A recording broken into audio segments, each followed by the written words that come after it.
You know, there's a specific kind of silence that you only get at 7,000 feet, a silence made of pine needles, ancient stone, and the sort of thin air that makes your lungs burn in the best possible way. But that silence was shattered on a Tuesday morning by the screaming sirens of 3 county sheriff cruisers and the manic shouting of a woman wearing stilettos in the mud. This woman, who we're going to call Victoria Sterling, was standing there pointing a manicured finger at me like I was a fugitive from justice, demanding the officers arrest me for trespassing, for illegally occupying property that she claimed belonged to the Summit Ridge Enclave Homeowners Association. And the irony was so thick you could cut it with a chainsaw, because she was standing on dirt that my family has bled into for 4 generations, screaming at me to leave a cabin that was built before her grandfather was even a gleam in his father's eye. I just sat there in my grandpa's rocking chair, holding a steaming mug of black coffee, watching the steam rise against the cold morning air, feeling the weight of the yellowed document in my flannel pocket, knowing that in about 5 minutes, Victoria's entire world was going to implode. But to understand how we got to this moment, to this standoff with the flashing lights and the terrified look on Sheriff Brody's face, we have to rewind. We have to go back to the beginning of the war. My name is Silas Vance, and I'm what you'd call a relic, a man out of time, having spent the last 2 decades roughnecking on oil rigs in the freezing waters off the coast of Alaska, saving every dime, dreaming of the day I could come back to Elkhorn County, Wyoming, to the homestead my great-grandfather built with his bare hands back in the late 1800s. When my dad passed, the land came to me, 40 acres of paradise, a solid log cabin that smells like cedar in history, a place where the creek runs so clear you can count the stones at the bottom. But while I was away fighting frostbite and earning a living, the world around my valley changed. The developers moved in like locusts, carving up the mountainside into what they called Summit Ridge Enclave, a gated community where people pay $1 million to pretend they're rugged while sipping lattes in climate-controlled sunrooms. Enter Victoria Sterling, a corporate shark from Chicago who moved here 3 years ago, bought the biggest mansion on the ridge, and immediately crowned herself the queen bee of the HOA. A woman who drives a silver Mercedes G-Wagon that costs more than my entire education, and who treats the HOA bylaws like they're the 10 Commandments. She hates me, not because I'm loud or dangerous, but because I'm an anomaly, a blemish on her perfect landscape, a reminder that people actually work for a living. And her campaign to destroy me started on a Tuesday when I was splitting firewood, the rhythmic thwack of the axe echoing off the canyon walls, when I heard the crunch of gravel and saw her standing there, clipboard in hand, looking at my cabin like it was a pile of radioactive waste. "Mr. Vance, I assume," she said, not offering a hand, just looking over her designer sunglasses. "I'm Victoria Sterling, president of the Summit Ridge HOA. And we need to have a serious conversation about your compliance issues." And before I could even wipe the sweat from my brow, she was handing me a certified letter, a list of demands that was laughable in its audacity, insisting I needed new siding, a paved driveway, and professional landscaping within 30 days or face fines of $500 a day. I tried to be polite. I really did. I told her, "Ma'am, with all due respect, I'm not in your HOA. This cabin has been here since 1890, but she just laughed, a cold, brittle sound that made the birds stop singing, and said, "Oh, honey, you're in the middle of our community, which makes you subject to our rules, so you can either comply or we'll lien your property until you do." And as she walked away, her heels clicking on the stone path, I realized she wasn't just a nuisance, she was a predator, and I was the prey. But Victoria made a classic mistake. The kind that arrogant people always make. She assumed that because I wear flannel and drive a rusted pickup truck, I'm stupid. She didn't know that my time in the oil fields taught me how to read contracts better than most lawyers, and she definitely didn't know about the box of documents under my floorboards. She escalated things immediately, sending county code enforcement after me. 3 guys in uniforms who looked apologetic as they poked around my property, while Victoria watched from her idling Mercedes, probably enjoying the air conditioning while I stood in the heat.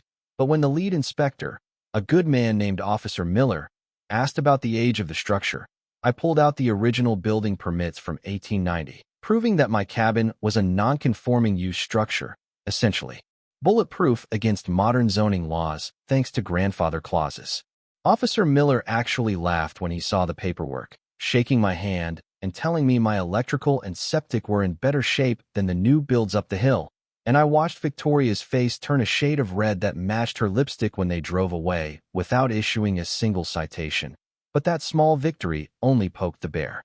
She started playing dirty, parking her massive SUV across my access road, claiming it was HOA common area based on some new survey she'd commissioned, effectively trapping me.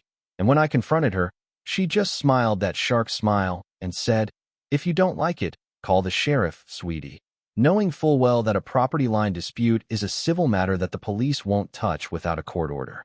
For weeks, it was hell. She photographed everything I did. She filed noise complaints every time my dog, a 120-pound Great Pyrenees named Major, barked at a squirrel. She even went to the local paper, painting me as a dangerous squatter who was devaluing the hard-earned investments of the Summit Ridge residents. And it worked, at first, with the newer residents glaring at me as they drove by, terrified that my woodpile was somehow going to crash the real estate market. But then, the tide started to shift in the strangest way, because the locals, the people who keep this town running, the mechanic, the baker, the nurse, they started showing up at my door. People like Hank Miller from the hardware store and Martha Higgins, a nurse who was being fined for having a vegetable garden that wasn't ornamental enough. And we realized we were all fighting the same enemy, a tyrant who wanted to turn our home into a sterile, soulless resort. Major, my dog, decided to join the resistance in his own way, developing a habit of peeing on the tires of Victoria's Mercedes every chance he got, which was petty, sure, but it felt like a small win in a war that was rapidly getting out of hand, because Victoria called an emergency meeting, inviting Councilman Driscoll and the fire marshal, intending to have my home condemned as a fire hazard.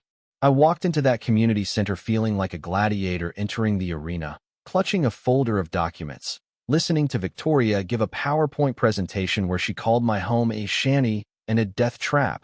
But when it was my turn, I didn't scream, I didn't shout. I just presented a structural engineer's report from 2 days prior that certified my cabin was solid as a rock, and the fire marshal, a guy named Chief Evans, actually commended me on my defensible space, saying my metal roof was safer than the cedar shakes on the million-dollar mansions. That was the moment the mask slipped. The moment Victoria stood up, shaking with rage, and screamed, "This isn't about safety. It's about our property values. He needs to sell and get out," revealing her true hand to the entire room, admitting that this was a land grab, plain and simple. And while Councilman Driscoll shut her down, telling her the county doesn't condemn private land for aesthetics, I knew she wasn't done. She hired a private investigator, a greasy guy in a cheap suit named Detective Roach, to dig into my past, hoping to find a criminal record or unpaid taxes. And when that failed, she sued me for $50,000 in legal fees and backdated HOA dues, trying to bankrupt me into submission, thinking I was just a broke mountain man who couldn't afford a fight. But she pushed me too far, and that's when I went to see Old Man Tobias, the surveyor who has mapped every inch of this county since the Nixon administration, and he pulled out a map that changed everything, a map that sent a shiver down my spine and set the stage for the most satisfying revenge in the history of Elkhorn County. The office of Old Man Tobias smelled like stale pipe tobacco and dust, the kind of dust that settles on history and waits for someone to come along and disturb it. And as his gnarled, trembling finger traced the faded ink on a territorial map from 1889, my heart started hammering against my ribs like a trapped bird. "You see this, Silas?" he rasped, his voice sounding like gravel crunching under tires. "Your great-grandpa Jeremiah Vance didn't just own that 40-acre patch. He was the territorial land commissioner before Wyoming even became a state, and the government paid him in land, huge swathes of it."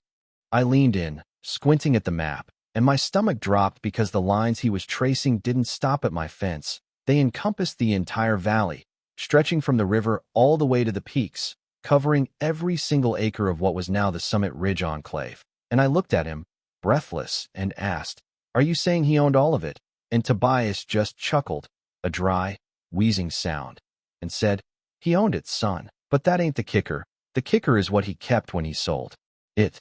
I rushed to the county clerk's office, where Mrs. Gable, a woman who has been filing deeds since I was in diapers, helped me dig through the archives, pulling out heavy, leather-bound ledgers that hadn't seen the light of day in decades. And there it was, in black and white, written in the elegant cursive of a dead man. When my ancestors sold off the parcels that eventually became the subdivision, they retained 100% of the mineral rights, water rights, and subsurface usage rights. Let me explain what that means for those of you who aren't fluent in property law. It means that while Victoria Sterling and her wealthy friends own the houses and the grass, I legally own the ground beneath them. I own the water table their wells drew from. I own the rock their foundations were poured into, and theoretically, I had the legal right to drill, excavate, or shut off water access to the entire development. It was the nuclear option, a weapon of mass destruction in the form of a dusty deed. And for a moment, sitting there in that fluorescent-lit room, I felt a surge of dark power, a temptation to burn Victoria's world to the ground, to bankrupt her, to destroy the equity of every person who had looked down on me, to be the monster she claimed I was. But then I thought about the families, the innocent people who had just bought homes there, the retirees, the young couples who were just caught in the crossfire, and I remembered what my father used to tell me, that the measure of a man isn't how he uses his strength to hurt, but how he uses it to protect. So I knew I had to find another way, a way that was smarter, sharper, and ultimately more devastating to Victoria without harming the innocent. I assembled a war council, an unlikely team of Avengers gathering around my kitchen table late into the night. Elena Ross, an environmental lawyer with a shark's mind and a saint's heart. Dr. Chloe Evans, a conservation biologist who found 3 endangered species on my land, including the elusive spotted frog, and Mr. Abernathy, the local banker who knew where all the financial bodies were buried. We hatched a plan so bold and crazy it just might work. We were going to form a community land trust, turning the tables on the HOA by using my subsurface rights as leverage to force a transition where the residents would own their homes, but the land would be held collectively for conservation, lowering their costs, protecting the environment, and, crucially, dissolving the HOA's dictatorial power. While we worked in secret, Victoria was unraveling. Her paranoia reaching fever pitch, she started filing false police reports, claiming I was stalking her, claiming I was threatening her. She even hired a sketchy firm called Apex Realty Management, a company known for predatory takeovers, led by a slimeball named Julian Thorne, who started issuing fines to everyone in the neighborhood for things like unauthorized vegetable gardens and wrong shades of beige. She was burning bridges with her own allies, desperate to get me out before her house of cards collapsed. And then she made her fatal error, the mistake that would seal her fate. She tried to bribe Councilman Driscoll. My friend Hank came tearing up my driveway in his truck, face red, shouting, "Silas, you won't believe it. Victoria just offered Driscoll 50 grand to condemn your land as a biohazard." But Driscoll went straight to the FBI, and right then, I knew the trap was set, the pieces were in play, and Victoria was walking blindly into a buzzsaw. She called a massive emergency safety meeting, intending to publicly destroy me, to play her final card and rally the terrified residents into a mob that would force me out. She invited the news crews, she invited the whole town, thinking it was going to be her coronation, her moment of triumph. I spent the morning of the meeting on my porch with Major, watching the sun come up over the mountains, feeling the calm before the storm, polishing my boots, putting on my best flannel, and tucking that original 1889 land grant into a folder, knowing that by sunset, the landscape of Elkhorn County would be changed forever, not by force, but by the truth. The community center was packed to the rafters, the air thick with the smell of nervous sweat and cheap coffee, buzzing with the murmur of a town on the edge, and as I walked in, the room went silent, hundreds of eyes tracking me, some with hostility, some with curiosity. But Victoria Sterling looked at me with pure triumph, standing at the podium in a white power suit that cost more than my truck, flanked by her corporate goon Julian Thorne. She launched into her speech, a masterclass in manipulation, showing slides of my cabin, twisting facts, painting me as an eco-terrorist and a squatter, her voice rising with theatrical outrage as she pointed a finger at me and declared, "Mr. Vance is a cancer on this community, a threat to your children, a threat to your property values, and tonight, we end this." The crowd was uneasy, riled up but hesitant, and when she finished, breathless and glowing with malice, Councilman Driscoll stood up, his face unreadable, and said, "Mr. Vance, you have the floor." And I walked to that podium, the sound of my boots echoing like gunshots on the hardwood floor, feeling the weight of the moment pressing down on my shoulders. I didn't yell, I didn't scream. I just opened my folder and projected the image of the 1889 land grant onto the screen behind me. And I said, "Folks, Victoria talks a lot about ownership, but there's something she forgot to check." And I laid it out. I explained the mineral rights, the water rights, the fact that I legally owned the foundation of every single structure in Summit Ridge Enclave. The silence that followed was absolute, a vacuum where sound used to be, until Victoria shrieked. Actually shrieked. "That's a lie. That's impossible." But I just kept going. "I could shut off your water tomorrow. I could start drilling for oil in the middle of the tennis courts legally. But I'm not going to do that, because that's what a tyrant would do." I gestured to Elena and Dr. Chloe, who stood up and unveiled the proposal for the Elkhorn Conservation Trust, explaining how we would transfer the land to the community, protecting it forever, dissolving the HOA, and lowering everyone's mortgage by separating the land cost from the home cost, turning a dictatorship into a democracy. You could see the realization wash over the room like a wave, the anger shifting from me to Victoria, the people realizing they had been played. And just as Victoria started to sputter, to try and regain control, the back doors swung open and the FBI walked in, led by Agent Morrison, who didn't look happy. They marched right up to the podium, past a stunned Julian Thorne who was trying to slink away into the shadows, and they handcuffed Victoria Sterling right there in front of the cameras, reading her rights for bribery and attempted corruption of a public official. And as they let her out, her heels dragging on the floor, she looked at me one last time, eyes wide with shock, unable to comprehend that the mountain man she tried to crush had just dismantled her entire life with a piece of paper and a handshake. The aftermath was like waking up from a long, bad dream. Within a month, the trust was voted in with 87% approval. Apex Realty was chased out of town under federal investigation, and the Summit Ridge signs were taken down, replaced by signs for the Vance Community Preserve. We held a barbecue at my cabin to celebrate, and it was beautiful. Kids running through the grass, former enemies sharing beers, Major getting fed burgers under the table by the same people who used to glare at him, and Victoria's mansion was eventually sold to a young family of teachers who planted a massive vegetable garden right in the front yard, a final poetic justice that makes me smile every time I drive past. I became the first president of the trust, not because I wanted power, but because I wanted to ensure the land was protected, and now, we have hiking trails, we have a wildlife research center funded by grants Dr. Chloe secured, and the property values actually went up because people want to live in a place that values community over conformity.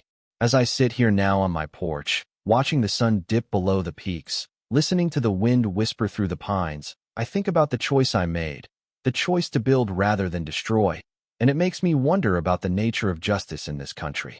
We live in a world where people like Victoria think they can bully their way to the top, where money is supposed to be the ultimate trump card. But sometimes, just sometimes, history and truth have a way of punching back, and it leaves me with a question for all of you watching. If you held the power to destroy your enemy completely, legally, and financially, would you have taken the high road like I did? Or would you have pressed the button and watched them burn? Because let me tell you, the temptation was sweet, but the peace I have now, knowing I saved this valley for the next generation, that's sweeter than any revenge could ever be. So, tell me in the comments, did Victoria get off too easy, or was this the perfect ending? Don't forget to like and subscribe for more stories from the edge of the wilderness. Stay wild, folks.